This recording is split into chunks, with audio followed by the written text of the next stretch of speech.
Hello and welcome to Stories, the True and the Fictional, the indie author podcast supporting indie authors from all around the world. This episode is brought to you by Rebecca Castles of the Rising Dawn series. You too can become a sponsor by heading on over to buymeacoffee.com/STTATF or follow the link in the show notes. And now, let's get into the show.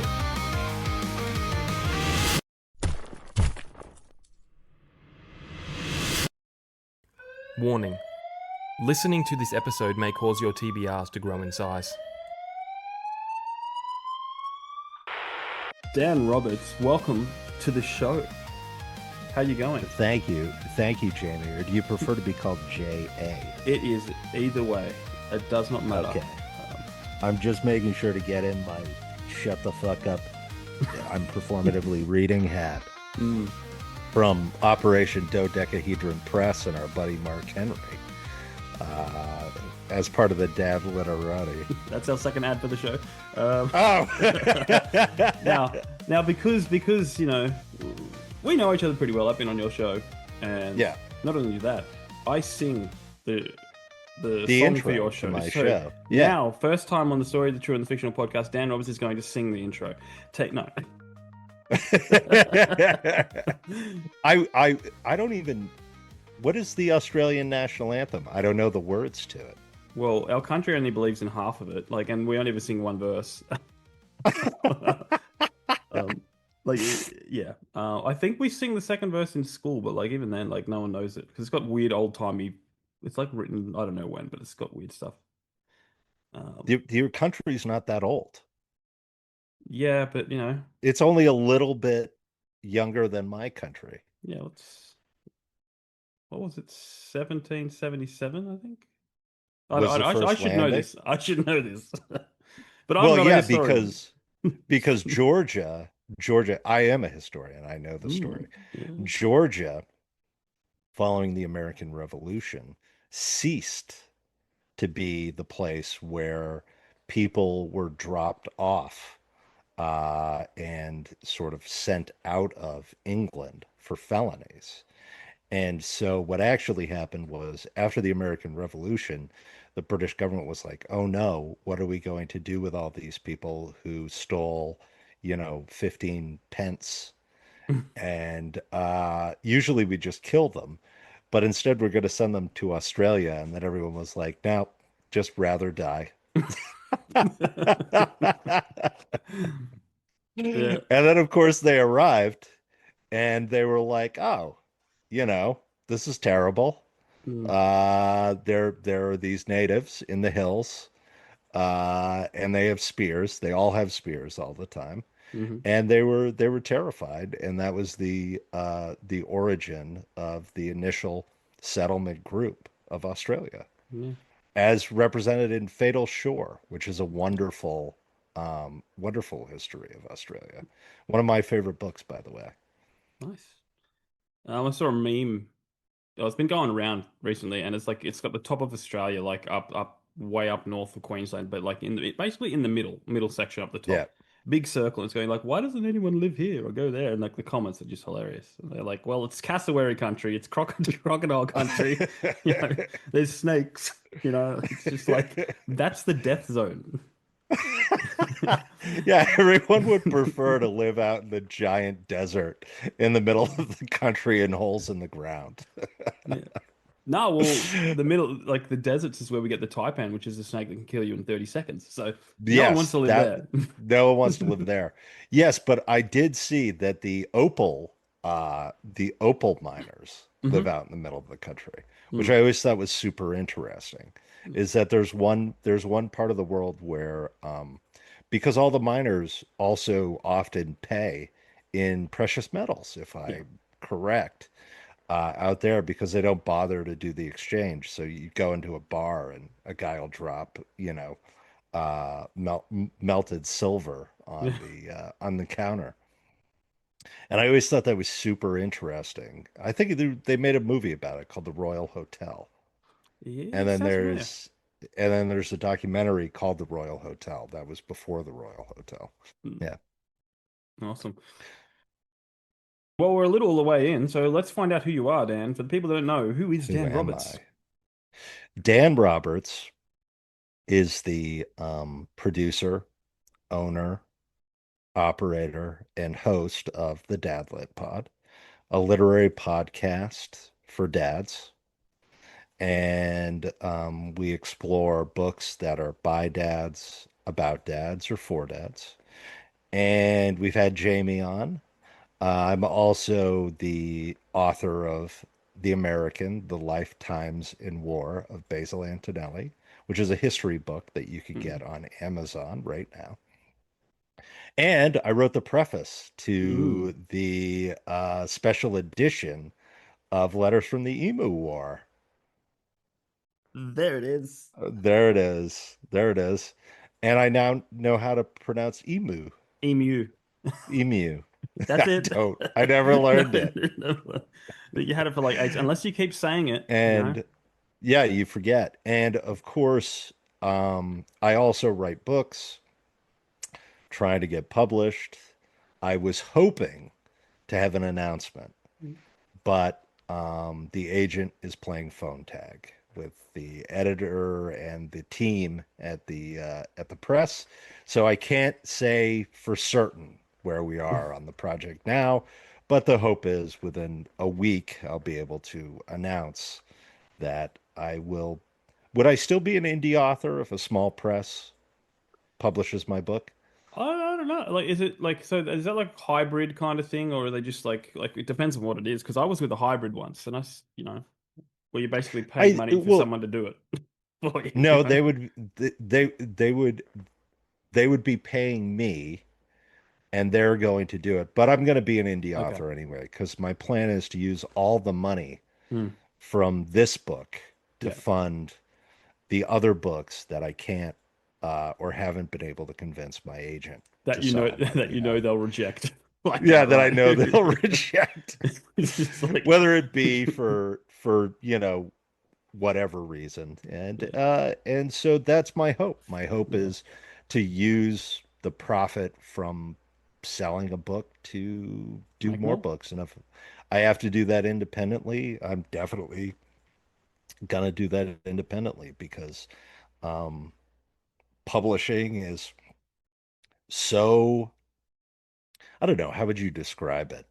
Wide open. It's a wild west. Yeah, yeah. It's free range. You know. And there's the only limit to what you can do with it is how much time you have to spend on your work. And Mm. uh, I have zero time to spend on my work.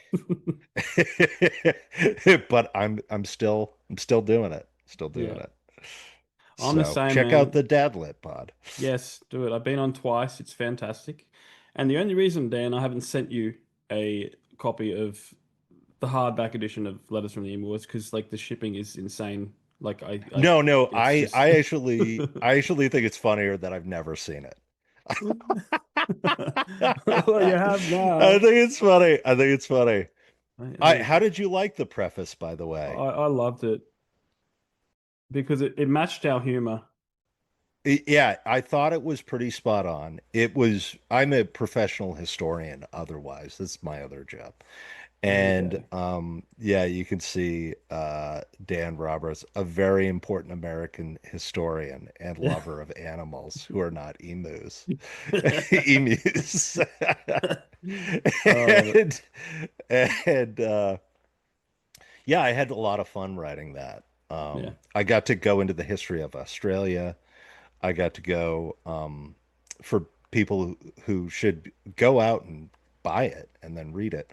I really hearkened on the idea that I was an American commenting on Australian history and being very chauvinistic about it, Yeah. which I thought Jamie would think was funny. Yeah. It- Mm, Anyway, let's get into these icebreakers before our guests, I know. before it's two shows. But we're gonna crack right in. Who's your favorite dynamic duo? Like Bill and Ted, like You Timon and you Pumbaa. you sent this to me and immediately Riggs and Murtaugh from the Lethal Weapon Oh series. yes. Yes. Talk about a best friends to lovers duo, Riggs and Murtaugh. Mm-hmm. And the only reason I was hesitant was because, of course, Joe Pesci shows Mm. up in the second Lethal Weapon Yeah. and then becomes part of the gang. Yeah. And Joe Pesci is so funny and so talented. And I'm such a huge Joe Pesci fan from, his Scorsese days and all the movies he does with Scorsese, that to me, his inclusion, even if he's only there for like a limited time and he doesn't do a lot, is the best. Mm. It's so great. But yeah, Riggs and Murtaugh, I love that sort of friendship. Yeah. And I'm trying to think if it was 48 Hours was the first buddy action movie, or if it was Lethal Weapon. Mm.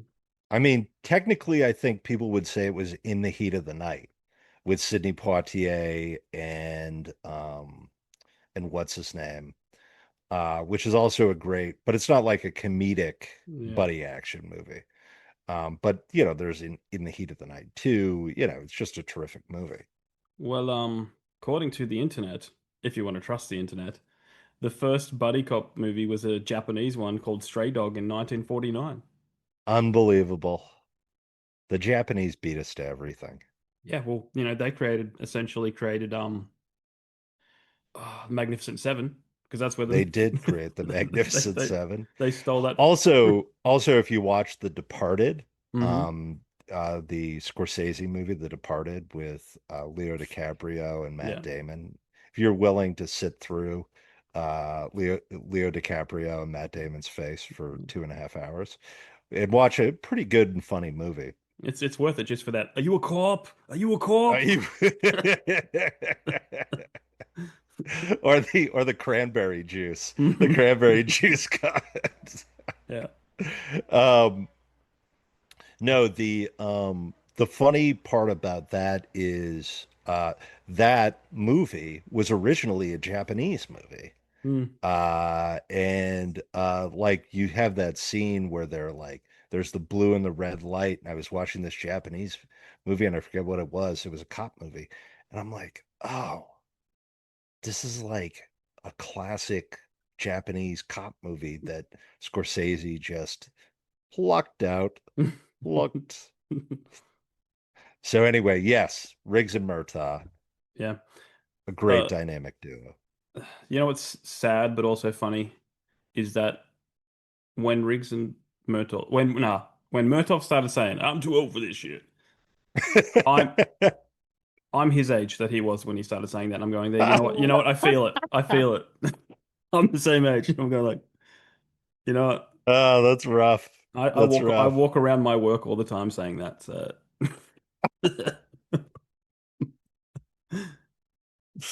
Okay, Uh, what's the next one? the Or next did one. you do you give me one? Hmm? Do you give one or do No, I no, just give it? it Oh, doesn't. I It just doesn't work answer. that way. It doesn't work that way. Oh, Uh, okay. unless you want me back on your show and you can ask them. Yeah, that's what I'm gonna do.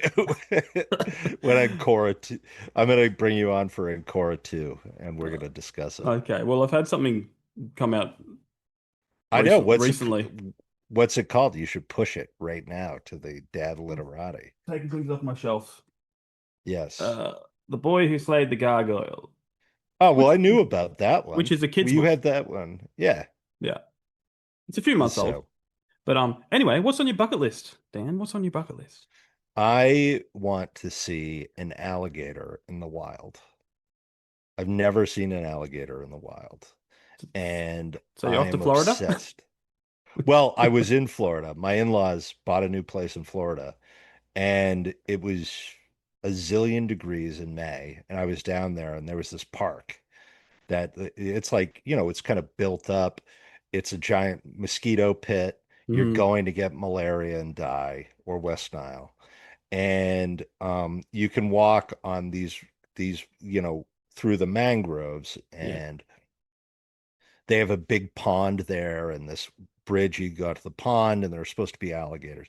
So I went to all of the trouble of leaving my wife and daughter behind, of going to the store, of getting the bug spray, of spraying myself with the bug spray, of going out in the 80-degree heat and walking in what I would honestly describe as a feral jungle where a person would walk into if they wanted to die and have their body never discovered Yeah. again, and did not see a single fucking alligator. They're all And on vacation. I was out there for an hour and a half, and I was just like, and there, I was looking, and there's a zillion like weird little mud pools, and there's a river and a bridge, and I did not see a single alligator. And I wanted to see baby alligators, and they had all these signs that said, "Don't molest the alligators." And I'm like, I don't want to molest it. I just want to see it. Uh, and I didn't see a goddamn alligator the entire time. And I was so pissed. And it was only open on certain days. It was a real mess. And I came home and my wife said, "Well, you burned 2.5 hours of, being out in the swamp. Did you get to see your alligator?" I said, "No." And so it's still on the list. Yeah. It's still on the list. It used to be to hold one, but then I went to an alligator like farm Yeah. thing, and they let me hold one, and I was just like, I didn't want to give it back. I was like, I'm gonna keep this. It's like, are you sure you weren't being like too noisy and scaring them off? Because No, it's they actually so this is what they say about crocodiles, is that the crocodiles get like scared off by the noise. Now, mm, American alligators hear like a dog yelping and they're like, "Oh yeah, I'm gonna eat that dog." yeah. Does that happen in Australia where the crocodiles eat everyone's dogs? Probably. I don't live near them, so I don't. But it sounds about right. I know people have been charged by a crocodile, Yeah. like they'll run at you. Yeah, because in Florida, it's old people, right? Yeah. And the alligators are just like they're everywhere except where I'm looking at any given time whenever I'm in Florida. You could have gone to the And golf course. yeah, Which is I could have gone to the golf course and seen an alligator.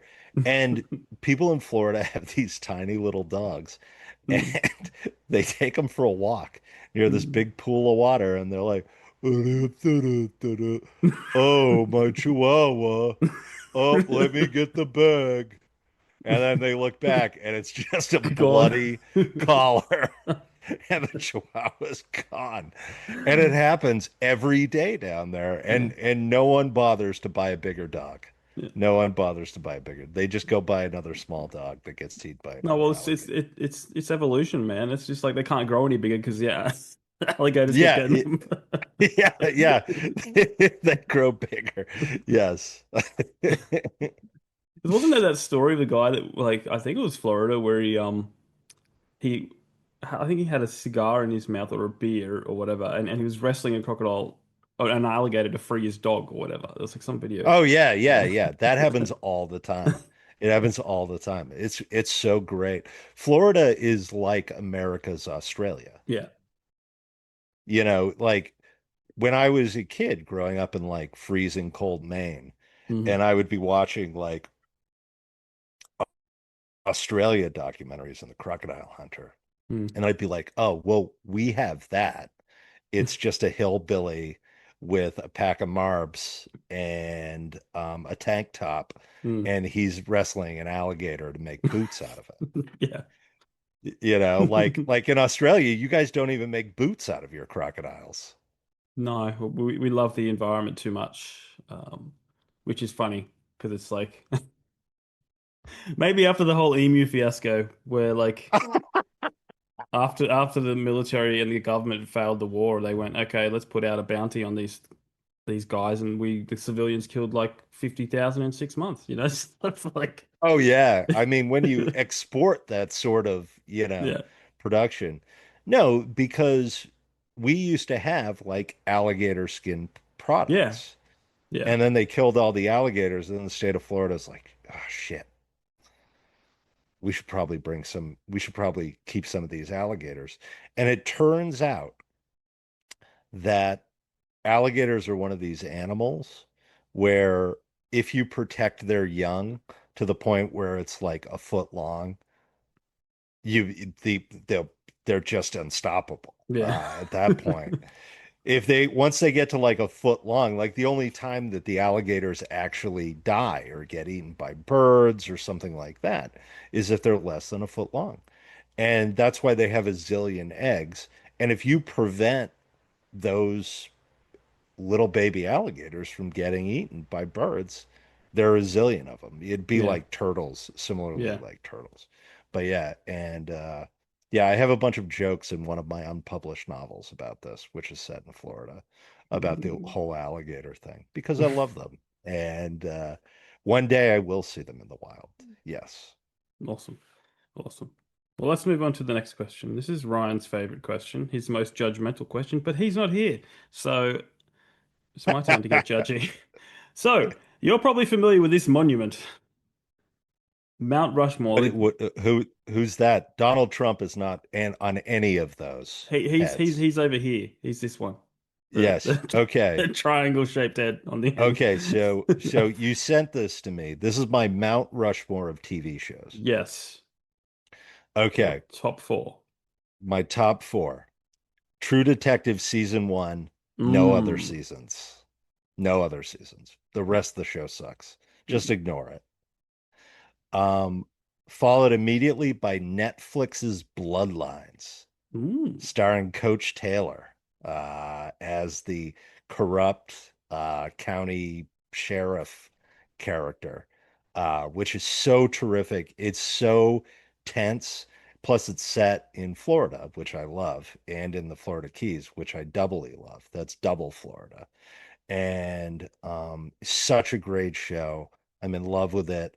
I've been in love with it. I showed it to my wife. She fell in love with it. It's so good. Then there's a show with Kevin Bacon, and it was on Fox, and it's called The Following. Mm. And it's about Kevin Bacon versus a cult of serial killers, headed by this guy named Joe Carroll, who is a failed author slash Edgar Allan Poe scholar. Mm. And the best part about this show is that Kevin Bacon, as the cop who fights the serial killers, ends up himself becoming a serial killer of serial killers because in every episode he kills like 19 serial killers. So me and my friend Alex Marriott, who's been on the Dad Lib Pod, wanted to do a the following podcast where we did every episode, and Mm. it was we were gonna have a count, an ongoing count of how many people that Kevin Bacon's character killed in that episode. I think in the first episode it was like nine. Wow. And then finally, because this show does not get enough cred for a very bright and shining moment, there's a show called Andy Barker PI. Mm. And Andy Barker was the co-host of Conan's Late Show or Late Night with Conan O'Brien. Anyway, Andy Barker PI is where he is an accountant who moves into the office of a private investigator. And what ends up happening is that all the private investigative clients keep coming to his office. And so he ends up being this sort of mild-mannered guy who has to solve these crimes. And the second episode is about him solving the murder of one of his accounting clients, who's this guy named Guy Halverson. And if you've never seen it, go and watch it.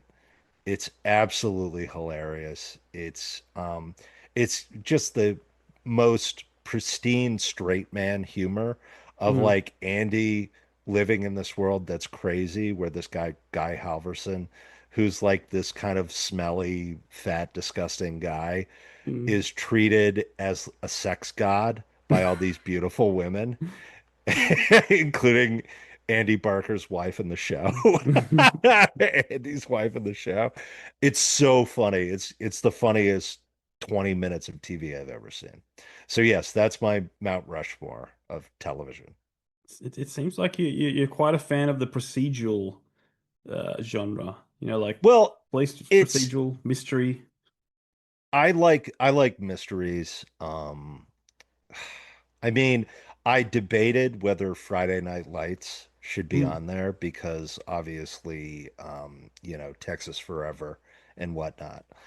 But uh, I just love a good mystery show, yeah. and I love it when it's either hyper anxiety causing, where the main character is sort of just subjected to this spiraling misery. And Mm. it's if my books ever get published, you'll notice this. This is how I write my books, where the main character is just subjected to this bombardment of misery of the people around him, where he has to solve their stupid problems. And I love that. I think that's such a terrific narrative Mm. idea for a television show. I mean, it's Ozark, right? Yeah. One of the great thrillers of all time is Ozark, which is just like what's his name? I forget it. I always refer to him as Michael because it's his name in Arrested Development. Uh but like everyone around him's doing something stupid all the time, Mm. and he has to figure out a way out of it in every episode, and I think that's so funny. That's such a funny thing. It's such a funny dad concept too. Mm. Like I always envision him as like the ultimate dadlet character where he has to contend with that, and that delights me. I'm trying to think of like great. I mean, there are a lot of great dad shows. Obviously, Breaking Bad is a great Mm. dad show. I mean, that's fundamentally a show about a dad who like philosophically does a thing for his family, but in Yeah. reality, it's Yeah. about himself. Yeah. Uh, the other great dad shows, Ozark, obviously. Bloodlines, of course, is a Hmm. great dad show. Um, this like the dad thriller where he's like presented with this extreme sort of scenario that has like an element of self-destruction is always really fun. The alternative, of course, is the a friend of mine was commenting on what's the show that Ben Stiller's making with Oh. that's really hot about the uh convergence or now where they divergence where they split their time and their one Oh, personality when they work. subservience, It's, something like that. yeah, it's Subservience. something like that. And my friend called it a good husband show. It's a show about a good husband. And I thought that that was such a funny kind of commentary on that idea and such a funny observation of like the good husband versus the bad husband, Mm. and how the dad has like become this sort of character that's the good dad or the bad dad. And I think what's the one with Billy Bob Thornton, the oil man one? Oh, Uh, it's that Taylor Sheridan just did. That one's okay. like he's like a good dad, you know what I mean? But he's like doing his job, and then everyone presents him with a problem, and he has to solve his way out of it. Landman, it's Landman. That's what Yes. it's called. Yes, yeah, like I like that too from a dadlit perspective. Yeah. Um, Okay, so it's Severance is the show we were talking about. Severance, yes, Severance, the Good Subs Husband show yeah. Subservience is a movie where with Megan with Fox. Megan Fox. Yes, That's probably the best role she's ever done. Like it's you think so? it's pretty well, I don't like her. Like I've met her and I don't like her, you know? You met her? Yeah. Um oh, when was By the it? way, 12 my years ago? as always happens with Davlit pods, Hello. say hello. It's a ghost head. It's a ghost head. She always disappears. Yeah, you can't hear him because he's on the thing. Okay, go upstairs with mommy. Daddy will be up in a little bit. Oh my goodness. Please get me new on because I'm on my Okay. yeah. Well, you just told the entire world. I didn't pick up all of that. Okay, It's really dangerous. I think she might be hurt. I think she's fine. Why don't you go find grandma? Oh, I know. Sorry, Jamie. Yeah, right. Gretchen has noticed her mother has left the house. Oh, And as you know, when you were 5 years old, when your mother leaves the house, this can be a very traumatic experience mm. because adults never return when they leave. So They're you're always saying going out for children cigarettes. children are like dogs. They just panic. Oh, you're back. I forgot you left completely. Yes. You want to come sit on daddy's lap while we do this? Okay. Oh, okay. Jamie, you don't mind, do you? I don't mind at all. Okay. I don't mind at all. Well, let's move on to the next question because the next question is Dr. Emmett Brown leaves his DeLorean parked in your driveway. Where Yes. slash when do you go? Okay, so initially, what I wanted to do was I wanted to go back in time to that 1980s stock market crash and then make a bunch of money off of it and then buy all the remaining Quaaludes and then sell them to rich guys with my money uh, and become friends with rich 1980s Wall Street guys. But then I thought about it. And I decided that actually what I wanted to do was I wanted to go back in time and prevent Phil Collins from being born. And I had a plan. I actually came up with a plan. I was going to go to his parents' home and play Sussudio for them. And I was going to say, do you want to be responsible for this? Take 6 months off and prevent Phil Collins from ever being born. I think that's reasonable. Yeah, that's a nice way of doing it. Yeah. As most people get violent, And it's just like Yeah. I thought Sussudio would do it. You just open it up with Sussudio, and then it would instantly be like, oh yeah, no one wants to be responsible for that. it's I can almost see that Back to the Future playing out like it's like this is an oldie, but oldie where I come from, but your kids are gonna love it. But with you, it'd be like this is an oldie where I come from, but your kids are gonna hate it. And I hate it. Yes. Yeah. What do you think would happen to the world if Phil Collins was never born? Well, obviously we wouldn't have Lily Collins, who's Mm. gorgeous and beautiful, but yeah, she could use a sandwich. Uh, I don't know What would enough about. what would that legendary Miami Vice car scene be like where they play In the Air Tonight? What Yeah, would they play instead? I'm guessing it would be something even better. I'm How asking the old internet. is yes? Are you asking ChatGPT Yep. what the world would be like if Phil Collins was never born? All right, here we go. Thinking about your request. Oh, it's going through. It's probably going to go like all these songs never would have. The world without Phil Collins would be pretty similar, but but with some noticeable gaffes in soundtracks of the 1980s. This is exactly what I said. Yeah, Miami Vice Oh, wouldn't have In the Air Tonight. They'd but have then to. Disney's Tarzan would be missing songs from the soundtrack. Yeah, okay, good. You prefer the Brendan Fraser one anyway. Yeah, obviously. Georgia the Jungle. Yep.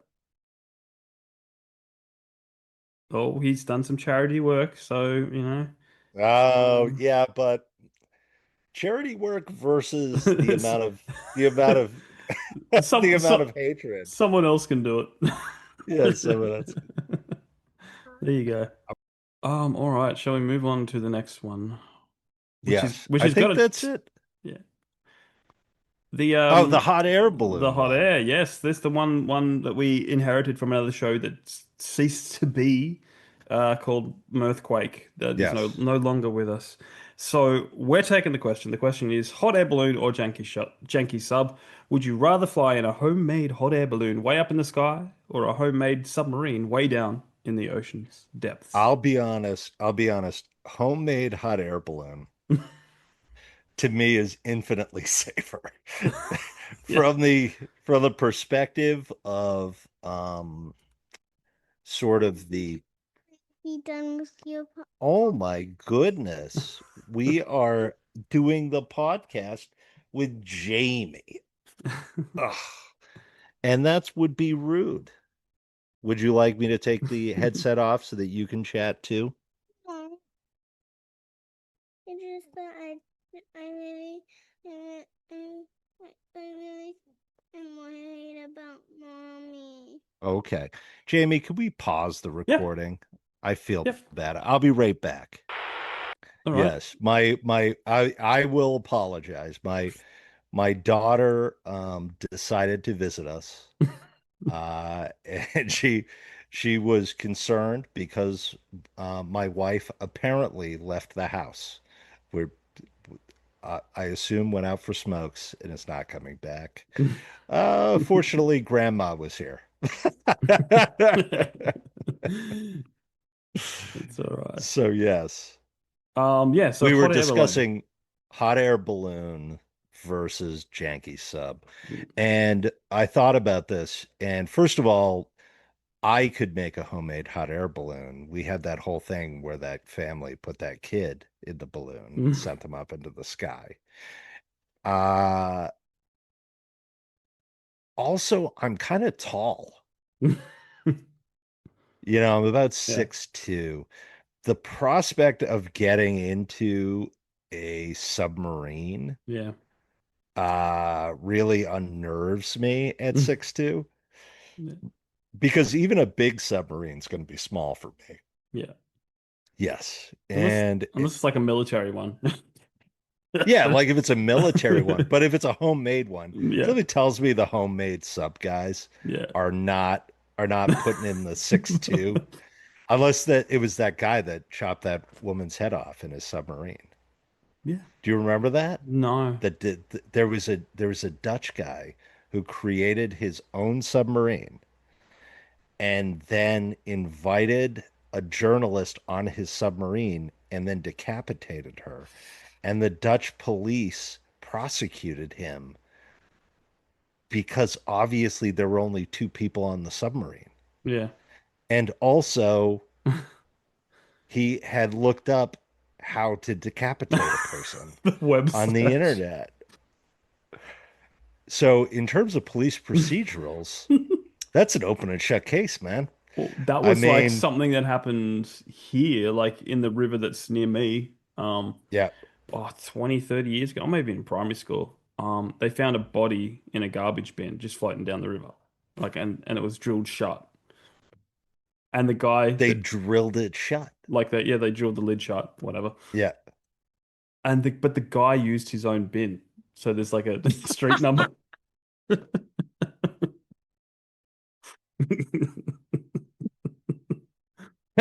Okay. Now that we're getting into these important things, there, True Detective season 3, you should watch Hmm. purely because there's the scene in True Detective season 3 where one of the detectives comes home and he's in his backyard and he's in nothing but his underwear and he's burning his clothes in a Mm. trash bin because obviously he's done something and his wife comes out of the house. And I just thought the greatest, the greatest April Fool's Day prank would be for me to burn my clothes in the backyard. And when my wife comes out to ask me what was going on, to just say, nothing. Don't worry about it.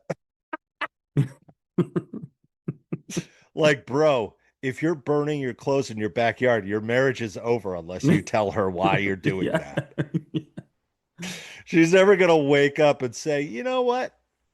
That time my husband was burning all of his clothes in the backyard, I'm reflecting on that. I'm sure that was not a big deal. You know, he just didn't like those clothes. You know what I mean? Like that's 100%. Yeah. No marriage recovers from burning your clothes in the backyard. Yeah.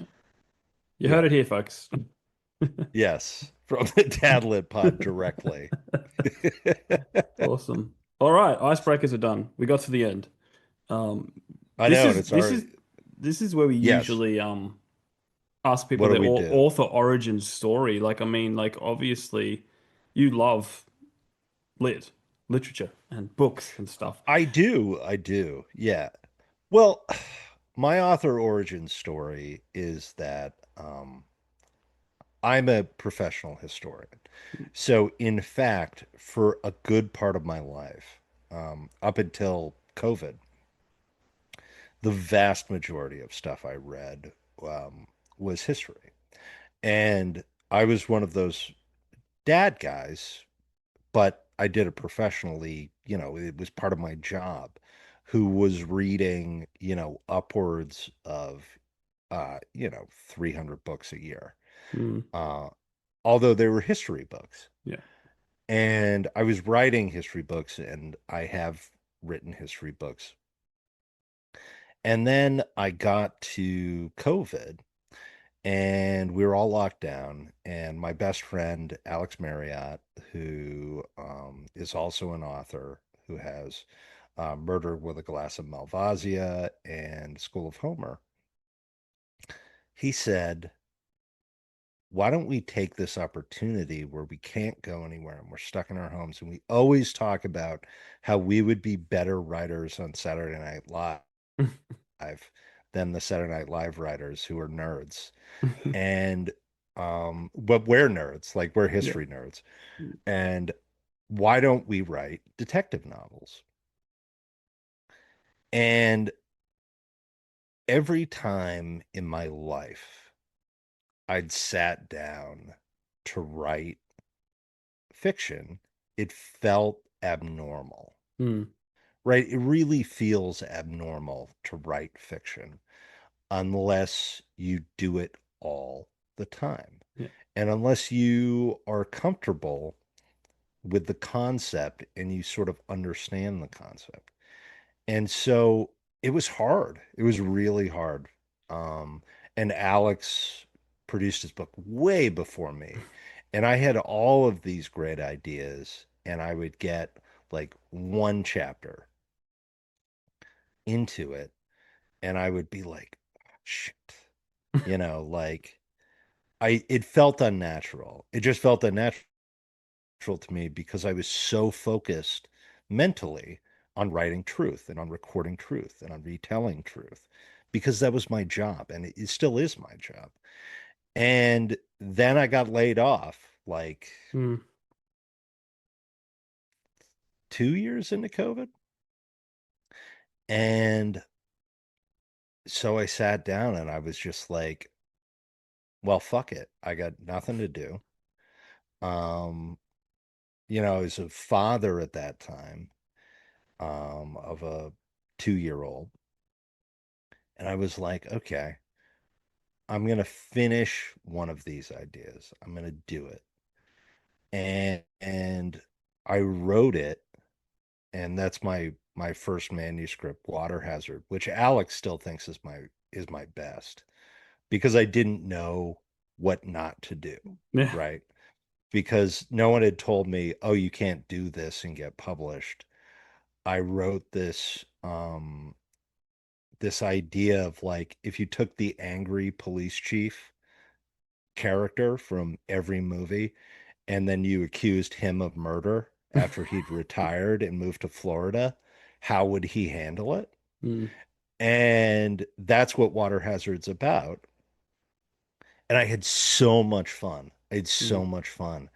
And it's such a funny manuscript. And Alex is still mad at me because it's not out there. mm, Um, and it's based on a character from one of his novels. The character's name is Dick Bourneman. And it's based on a character from one of his novels who he based on me as a person. He was like Dick Bourneman, and I was like, and we workshop these novels together. We workshop all of our novels together, because we're best friends. It's become a little more difficult because he's a dad now, and I'm a dad, and he's a history professor down in Texas. And so this like for him, it was so much fun to see this ancillary character that he'd created from his original book, School of Homer, which is a detective story based in Ithaca, Greece, to have that character exist mm, like on their own.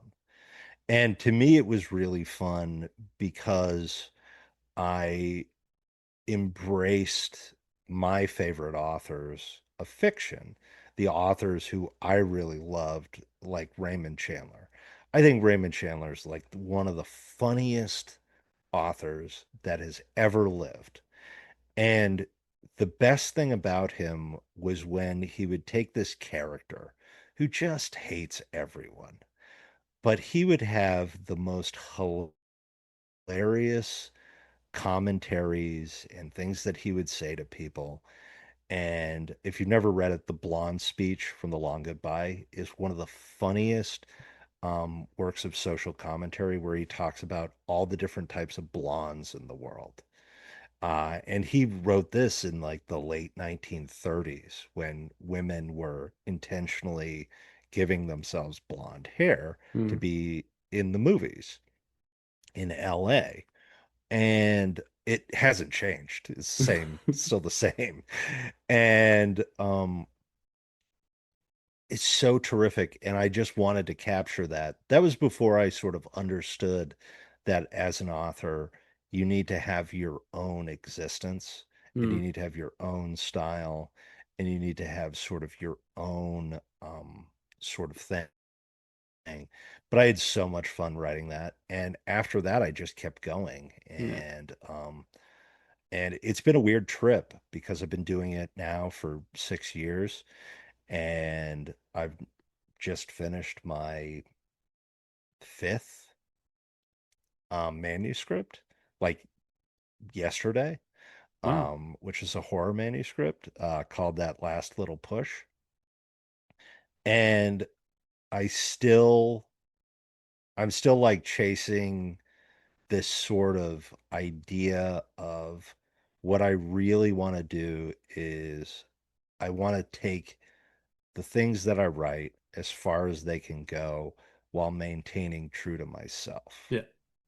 Does that make sense? Yeah, no, totally. So I think you and I both know that if you sit down and you write a clone of certain genres, you know what I mean? Like I call them books that would make my mom cry. Like if I just found a book that made my mom cry and I wrote a clone of that, Yeah. I could sell that.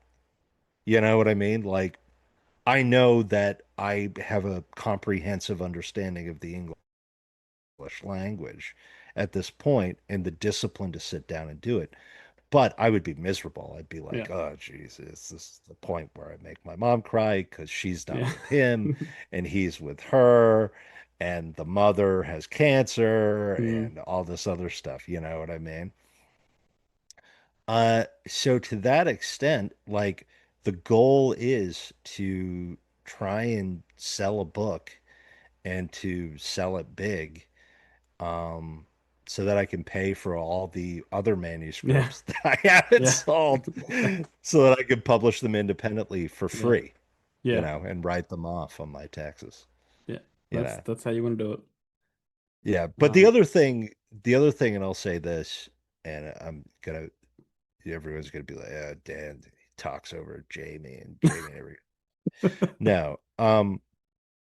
As a dad, the experience, obviously my daughter has fallen in love with podcasting, given her appearance earlier on this podcast, but uh she also sees writing and reading as cool, right?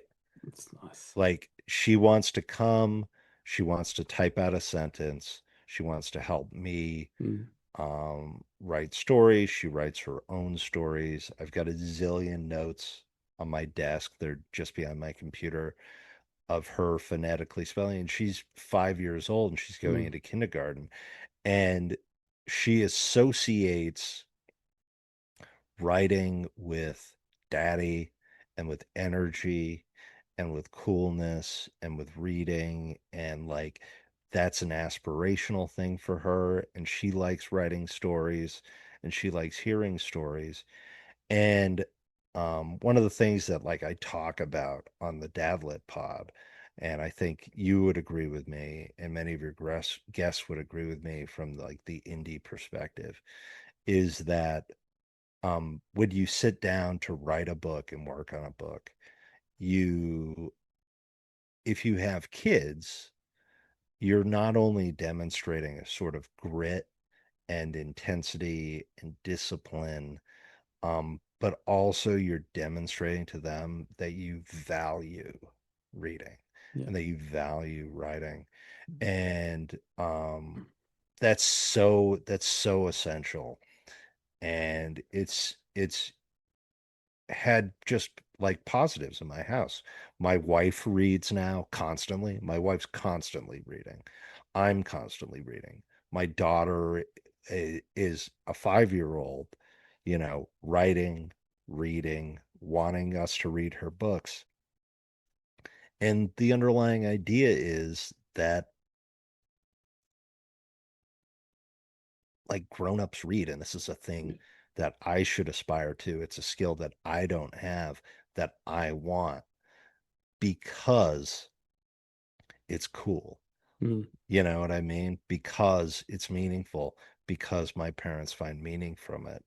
And so this is what I call the culture of reading experiment that I'm doing in my own house, which is like, yeah, like daddy's trying to be an author. Mommy's reading her books. Mommy's reading daddy's books. Daddy and mommy are talking about books. We're all getting, books for each other. We're all encouraging each other to read. And it's so essential. And it has been like night and day in my house. It's very different, I find, here versus other houses where like everyone's like, oh, I'm so bored. Yeah. Yeah, that's like here because it doesn't happen as much as it used to, but like the wind would blow and we'd have a blackout, you know. Yeah. It's like, oh no, I'm bored. What am I gonna do? Pick up a book. It's just like, Yeah. Oh, it's never like at this point, I can't imagine my life not writing. yeah, Like 5 years ago, I'd never sat down to write a fiction book. yeah, I'd now it's like this is just a thing that I do. It's I've made friends. I've made friends with you. I've made friends all over the world. yeah, And maybe some of them are sort of weird parasocial Twitter relationships. But at the same time, it's like I feel like I'm in a club that shares a common interest, and that understands a thing and is dedicated to it. And that's very meaningful. yeah. And that's the fun of the Dadlit pod. And the fun of your show as well. Yeah, 100%. Look, I don't want to keep you too long, so let's talk a little bit more about the Dad Lit Pod. What is the origins of the Dad Lit Pod? And then we're going to play a little bit of a game. Oh, great. The origins of the Dadlit pod are that my original novel, Water Hazard, So I have some friends and they do this sort of what they called like a friendship salon Hmm. where you could come in and present on whatever you want. And everyone else would sit down and they'd have dinner and drinks. And one guy did Warhammer 40K.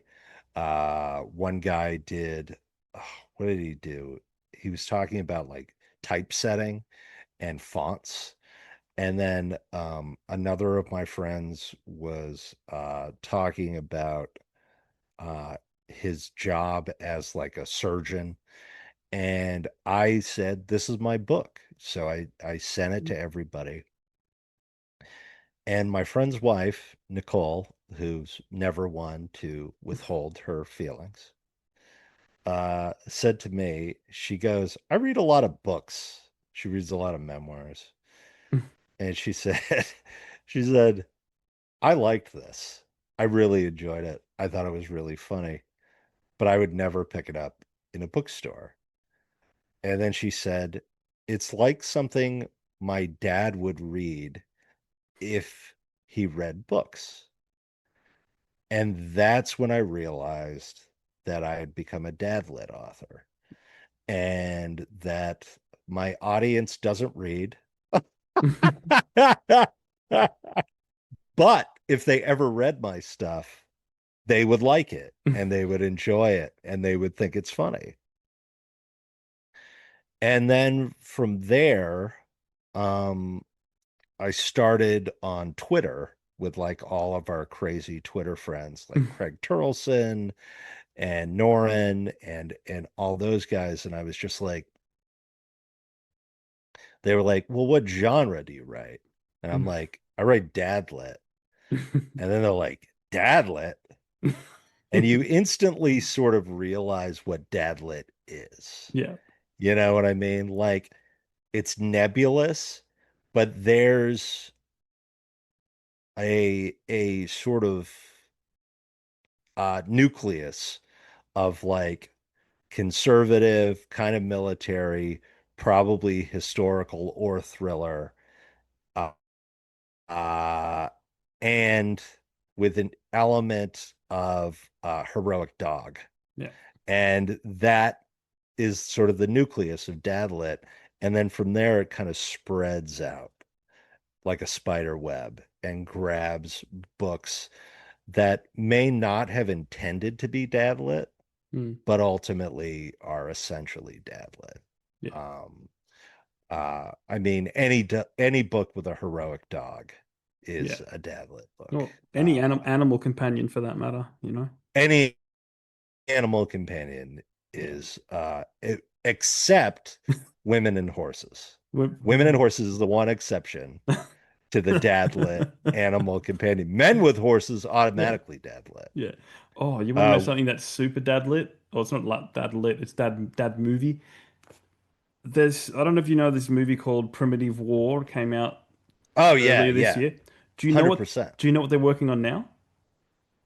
Yeah, it's like a Yeah, western Dinosaurs of the with Wild West. dinosaurs. Yeah. I'm just like, Dinosaurs of the Wild West. Yes. that Yeah, is, that's 100% Dadlit. yeah. I mean, if Kevin Costner's in it, Yeah. or Kevin Costner could be in it, if they'd be willing to pay him, it's Dadlit. Like, you know what I mean? Well, Anything with Kevin Costner. Field of Dreams. Field yeah. of Dreams is the most Dadlit movie on the face Well, of the earth. you know, is he still doing baseball movies? Because he did a lot of them. I think it was him I and don't Jen. think Him no, and no. I tell you about this that I almost ran into him. really? He's down in Key West right now. There's a sunken treasure Spanish galleon Oh, cool. called the Atosha. And if you buy shares in the Atosha recovery, they let you dive on the ship. Oh, wow. And Kevin Costner owns a bunch of shares. And you Mhm. just pay it yearly. It's like Yeah. it's like 8 grand. Yeah. And all he does is hang out in Key West and dive on the Atosha all Oh, that's day, cool. doing undersea treasure diving. And I walked into their store because I was down there in January with my wife, and I was like, yeah, so heard Kevin's down here after he lost all that money on his movie. And then they're like, I don't know what you're talking about.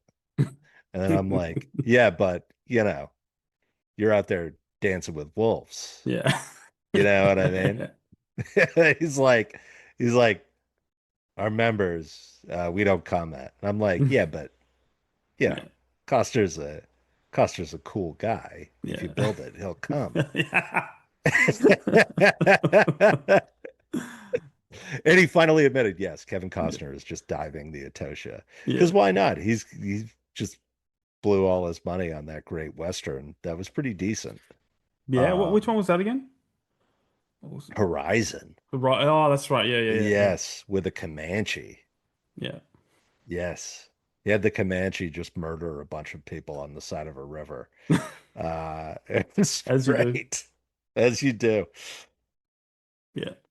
You don't see that in movies these days. Yes. No. So yeah, so what's this game? Tell me this game that we're This playing. game is quite popular. I'll bring up the graph so you know what's going on. Okay, bring up the graph. Also, it's a picture. I don't remember how the share button works. Oh, there you go. Okay. So the game is called Story Pitch. We have a setting, a Nice. genre, a main character, and a crazy addition. Basically, Yes. you're going to give us a number between 1 and 12 for each of these categories. I'll tell you what they are, and then you got to pitch us a story.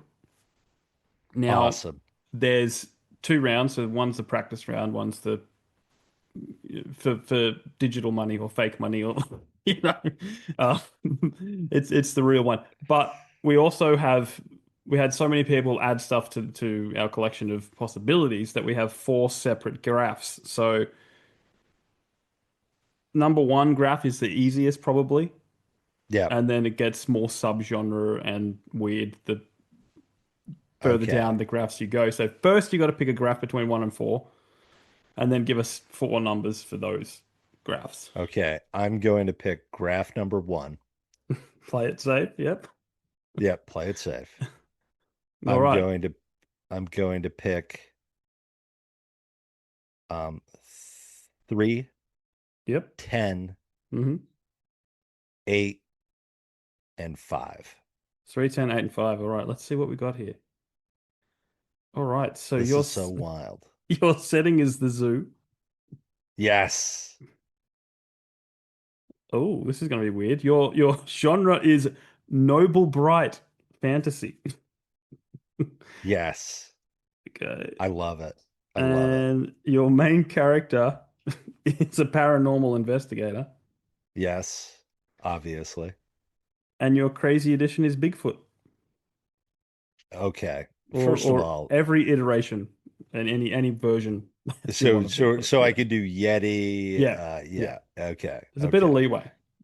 First of all, you made this so easy for me. Well, you did choose the easiest graph. I'm just saying. Yes. Okay. We have a paranormal investigator. He is a noble paranormal investigator, a Oh. man committed to truth, justice, and the Australian way. Mm.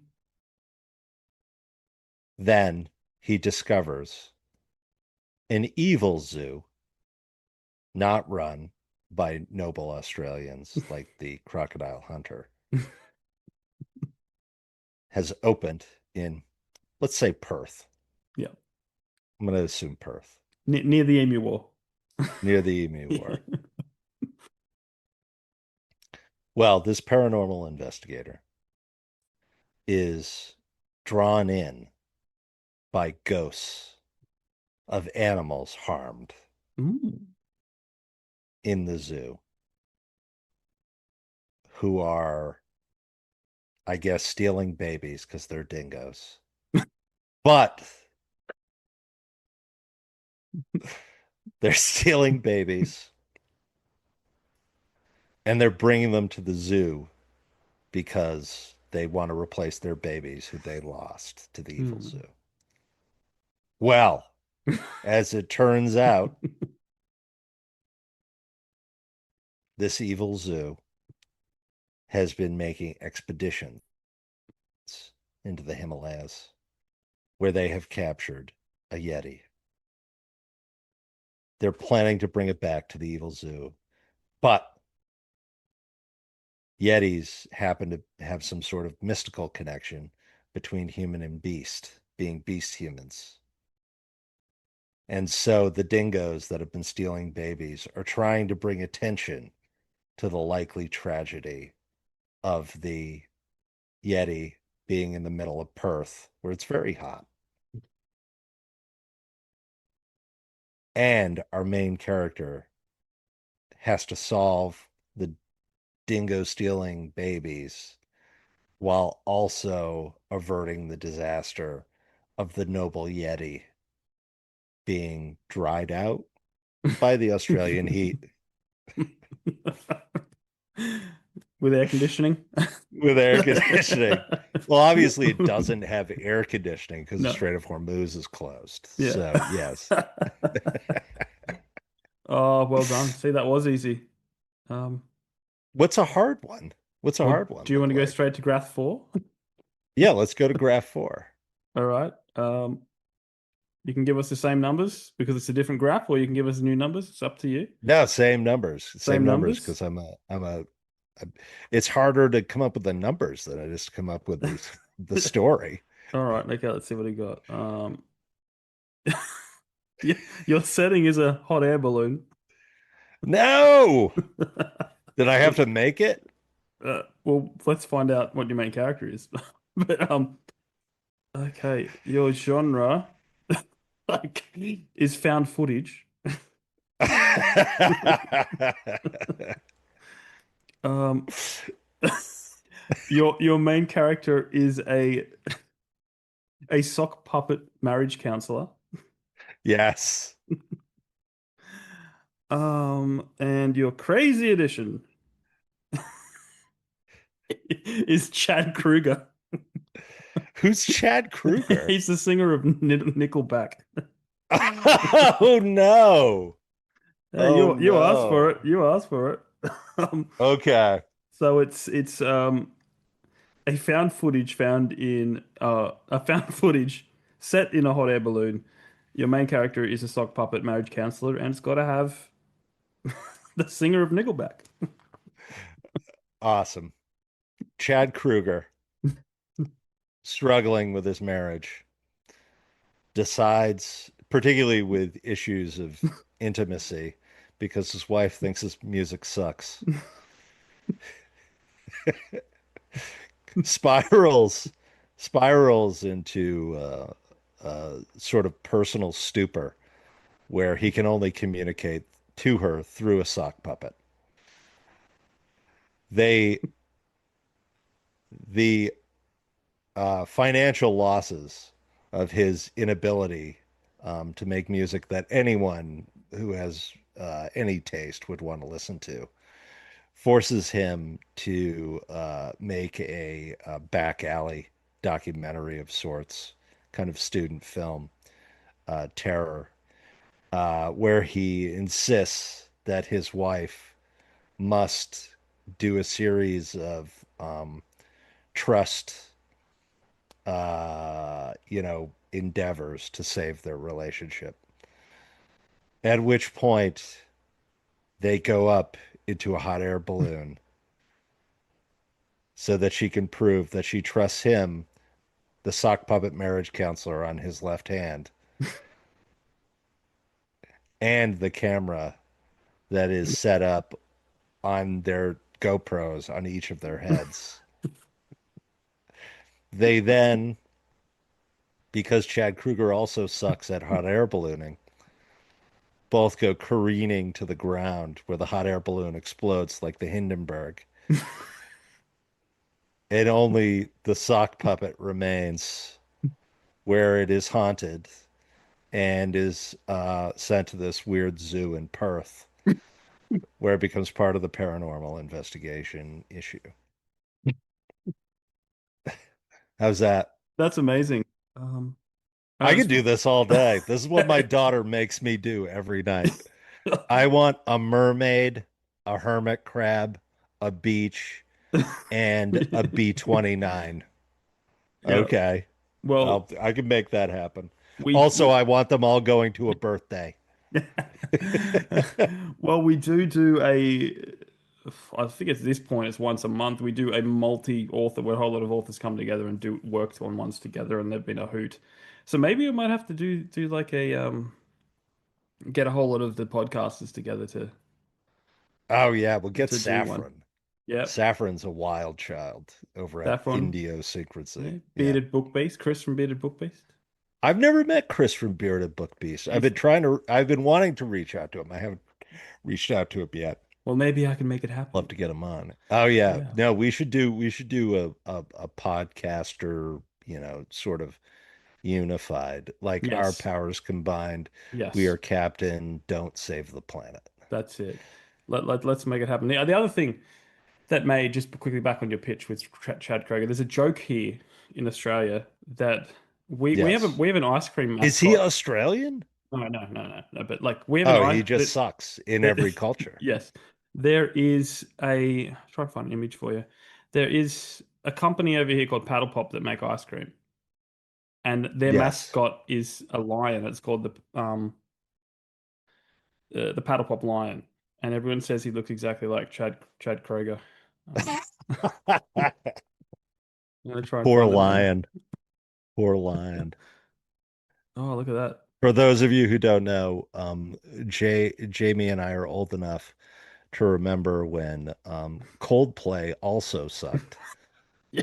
Do you remember when they forced everyone to get songs on Oh yeah, I remember that. on I don't have an iPhone anymore. Do you remember when we used to have like teenage jobs and we'd have to listen to Yellow because Oh, that was like a non-confrontational, shitty contemporary song that was in yeah. every grocery store and mall, Yeah. Yeah. and they played it over and over again. And they no, they were supposed to play it at my sister's wedding, but they forgot the CD or something. I was like, thank God bless. Oh, that's the best God. news I've ever heard. This wedding is blessed. Anyway, the Paddle Pop Lion, I give you.